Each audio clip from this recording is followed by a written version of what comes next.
Так, ребята, всем привет. В общем, хочу сегодня немножко обращение такое выпустить. Сегодня у нас, в общем, с утра такая новость нехорошая пришла, да, с Владивостока, что элементы очень подорожали.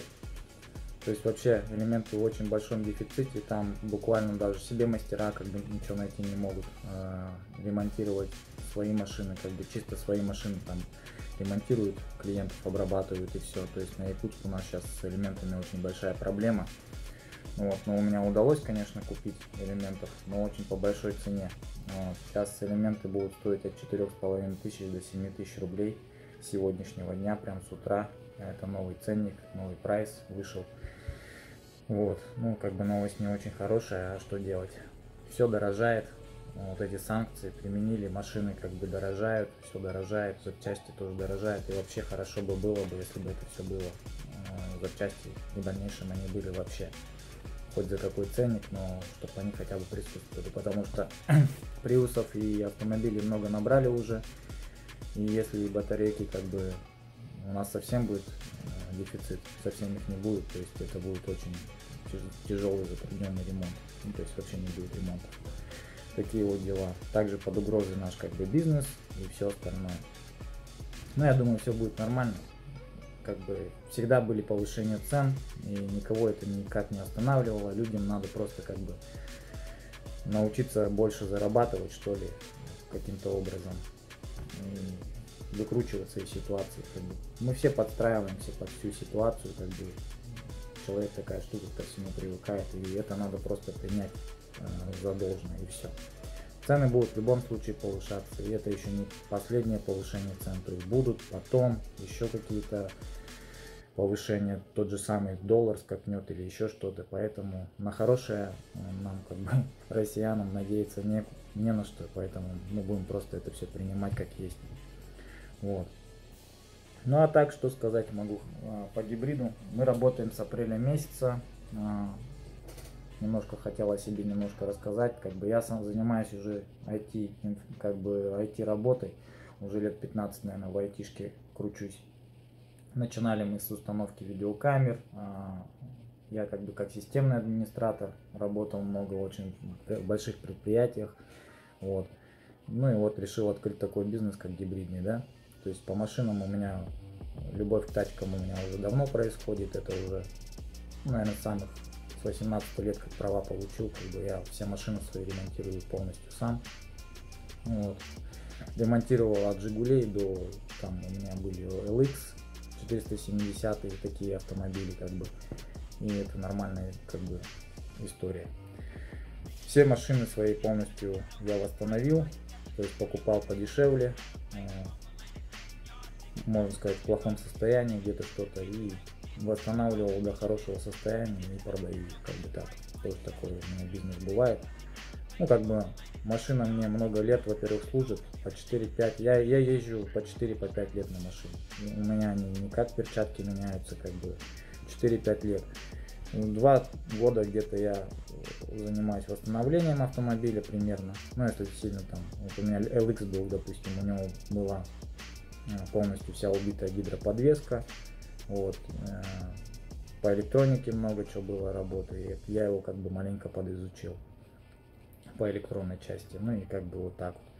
А гибриды, они меня заинтересовали еще в прошлом году. Ездил в отпуск во Владивосток. Там познакомился с ребятами гибридного лаба. Ну и зашел, поговорил, можно такое сделать, организовать. Ну и год практически я настраивался на все это, потому что вложений очень много по гибридной части, оборудования много надо закупить и всего остального. Ну мы не останавливаемся только на ремонте батареек. Я стараюсь заняться ремонтом всего. Не то чтобы ремонтом, у нас чисто обслуживание идет, то есть это замена масел,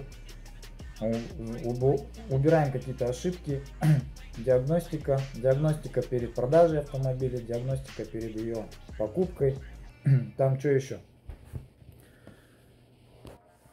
Ну и вот такие работы: замена антифризов, обслуживание ВВБ, обслуживание EGR. Сейчас в дальнейшем я хочу заняться чип-тюнингом. Вот. Как бы тема интересная. Особенно чип-тюнинг будет полезен для таких автомобилей, как Honda, так как у них прошивки надо обновлять. И из-за этого даже бывает выскакивают какие-то проблемы.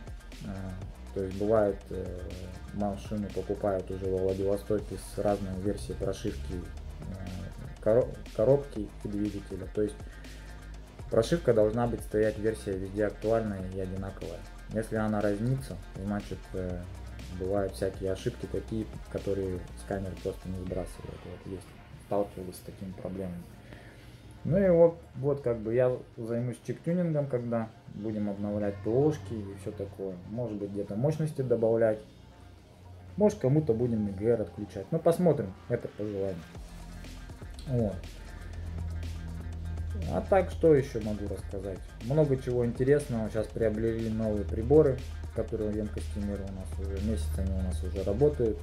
Испытано, все четко работает. Батарейки стали делаться намного качественнее, диагностика стала намного качественнее. То есть она практически со стопроцентным, как бы 100% выявляет хорошие элементы, плохие элементы, где можно что-то убрать. Там, допустим, батарейка она состоит из каких-то элементов, в которых есть какие-то емкости. Бывает края там уже по 60, серединка по 20, это уже мертвые практически батареи. И это все емкостимер выявляет. Чего не мог делать тот прибор первый. Первый прибор он просто калибрует батарейку в принципе. Ну и емкость с ним померить очень тяжело. Но калибровки и какую-то диагностику с нагрузкой можно спокойно тоже выявить хорошо. Поэтому как бы так. Сейчас у нас весь комплекс приборов, который полностью показывает полную картину по батарейке. Диагностика стала, конечно, подороже, так как это прибор жрет очень много света. Это все должно окупаться. Ну и как бы есть свои прайсы на диагностику. Как бы тоже к этому надо относиться с пониманием, да? Потому что у нас некоторые приезжают, там, ой, что так дорого и все такое, как бы, ну. Все цены практически аргументированы, и за все как бы берется не просто так. Это наш труд, это большие вложения денежные и вложения дальнейшие, то есть свет и все остальное тоже надо окупать. Вот. Чтобы ваши гибридики ездили, нам нужно очень много чего постараться и нужно много чего, чтобы было. Сейчас я уже закупаю кое-какие масла, нашел, получается, своего поставщика по маслам. Вот, хороший поставщик, проверенный, все. Поэтому масла у нас будут качественные, хорошие. Приезжайте, меняйте масла. Хонды мы сейчас уже делаем нормально калибровки. Я уже научился делать калибровки очень даже неплохо. Вот, получается уже машин 5, наверное, даже больше, наверное, сделал. Поэтому как бы замены масла, полный комплекс, замены жидкостей в актуаторах. Вот, как бы изучая все машины полностью. Приходит все не сразу, но есть люди, которые не боятся отдавать мне машину, и я им очень сильно за это благодарен. То есть мы относимся ко всему как адекватно. Прежде чем что-то, если я не знаю, я изучаю машину полностью, только тогда начинаю делать какие-то манипуляции. Перед каждым каким-то ремонтом я делаю диагностику обязательно, чтобы не было никаких недоразумений в плане там. Бывали там случаи, машина пригоняет, человек, у него ошибки типа как нету, а она на самом деле там светится. И потом, чтобы предъяв никаких не было к нам, вот, мы сначала снимаем логи с автомобиля, все ошибки полностью я фиксирую, только потом начинаю какие-то вмешательства, и потом в конце мы еще раз делаем диагностику и сверяемся, все ли у нас нормально. Как бы если наш косяк, мы, конечно, никогда отрицать этого не будем, но если не наш, ну как бы на себя, конечно, я ответственность не буду брать за какую-то там ошибку, которая была, уже ездила и все такое. Вот. Также вот, хочу предупредить, магнитолы все разные, на каждую магнитолу японскую человек должен иметь свой код. То есть он идет либо с Японии, либо человек должен был его во Владивостоке где-то приобрести у компании. который как бы, этот код вводится каждый раз при сбросе аккумулятора.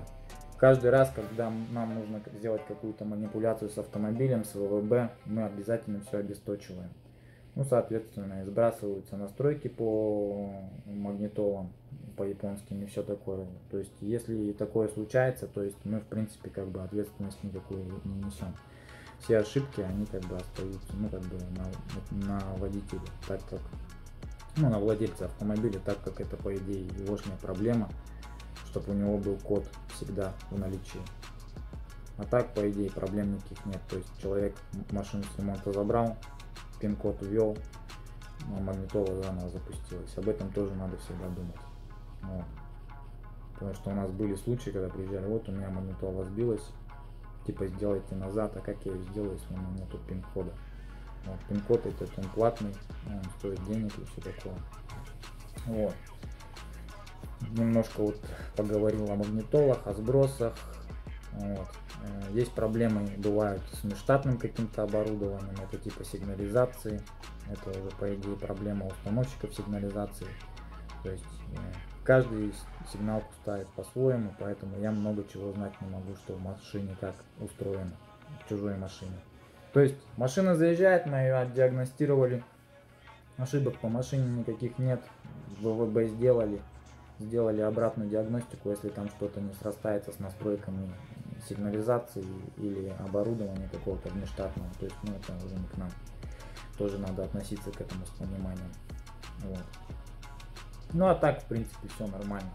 Машину мы с апреля месяца делаем, очень много гибридиков отремонтировали, есть очень довольные клиенты, вот. Ну, есть убитые батарейки, на которые, так сказать, люди не очень хотели платить большие деньги, там, ну, типа, это риск, так сказать, поменять 1-2 элемента, если там практически вся грядка элементов мертвая, там 10-15 элементов мертвые, и ты там меняешь 2 элемента, это как бы это большой риск, что завтра машина не заедет в сервис опять, и к этому тоже надо относиться с пониманием. Вот. Так как если вы заезжаете машину делать, если мастер говорит, что надо менять там практически пол батареи, значит оно так и есть. Вот. Тут уже деньги, все упирается в деньги, в карман, и никуда от этого не денешься, надо просто брать деньги, выкладывать и получать нормальный результат. Вот. А заезжать каждый раз машину загонять на ремонт, это получается каждый раз мы берем денежку за съем батарейки, опять диагностика, опять это все опять платится. Лучше один раз сделать хорошо и все. Сейчас я пришел к такому выводу, что мы будем, скорее всего, уже приходить к тому, что мы будем ставить чисто 90% элементы. То есть они стоить будут очень дорого, 7000 рублей один элемент уже сейчас по новым меркам, но можно как делать? Вот пришла ваша батарейка, она, допустим, там, если она хотя бы 60%, ее еще есть смысл ремонтировать. Ну, даже до 50% ее есть смысл ремонтировать. То есть подкидывать туда элементы 50%, да, 60%. Но если там очень сильно разнится, допустим, бока там какие-нибудь 70-ки, а середина просела аж до 20, то есть такую уже смысла нет ремонтировать. Мы просто что будем делать? Предлагать клиенту ставить, допустим, это если Toyota Aqua, это 20 элементов 90-ков, а те два оставшиеся элемента, которые в той его старой грядке есть, мы будем их выкупать по остаточной цене. Мне эти элементы пригодятся для ремонта, так сказать. То есть ремонтировать будем такие элементы. Ну, подкидывать куда-то, допустим. Либо можно собрать одну полтинниковую батарейку, она еще побегает там у кого-то, там денег нету, допустим, совсем. Эти элементы, они, соответственно, будут подешевле. Вот. Ну а так, 90% батарея, она будет вам экономить бензин хорошо, и уже от нее будет смысл и толк. Такая машина уже много-много лет в ошибку не уйдет. Ну, прецеденты, конечно, все равно бывают, так как и даже с 90-ков этих нельзя дать совсем гарантию, что там не вылетит один элемент какой-то. Так как это все бэушное, это 2014 там годов, даже от 10-х годов идут элементы, поэтому это все бэушка, и химия как повести может себя каждый день по-разному. Вот такой вот выпуск. В общем, что хотел поговорить, маленького экскурс ввел.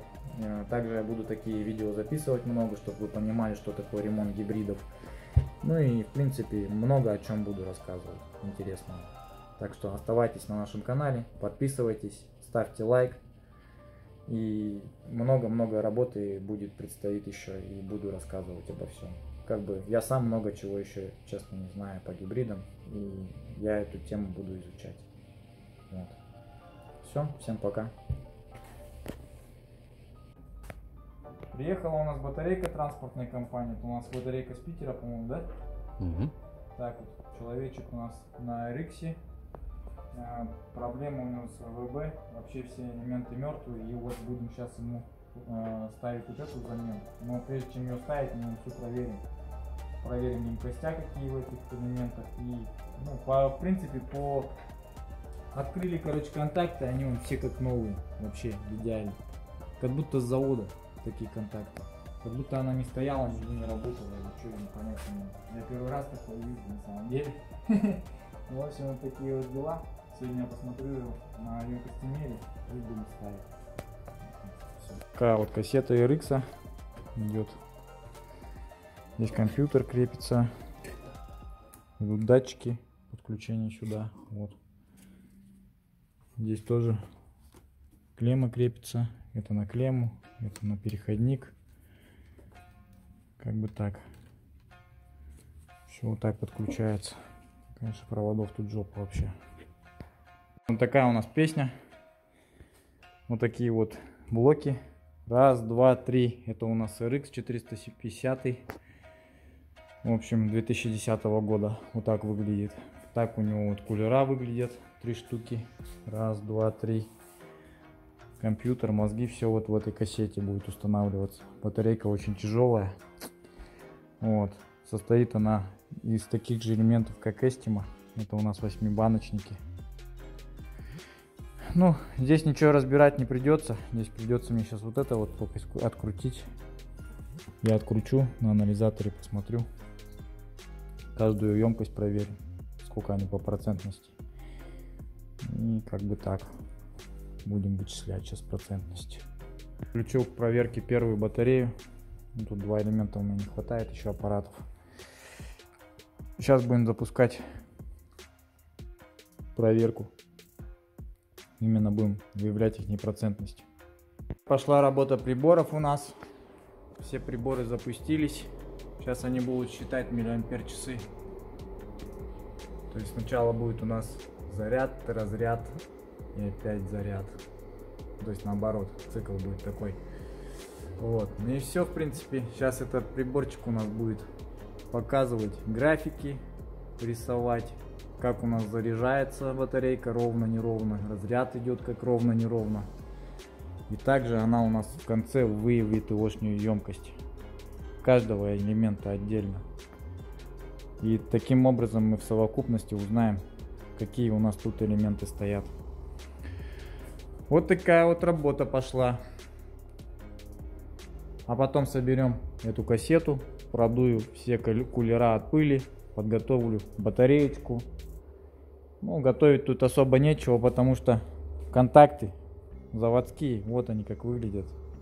Они абсолютно как новые. Я такие контакты еще не видел вообще. Даже машины с Японии приходят без пробежки, таких контактов не было. Это, конечно, прикол.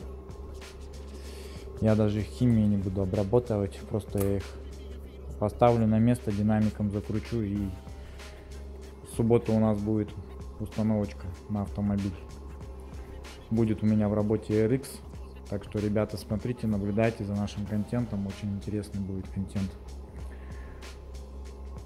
IT-центр, гибрид-центр Якутск, как бы это почти одна фирма.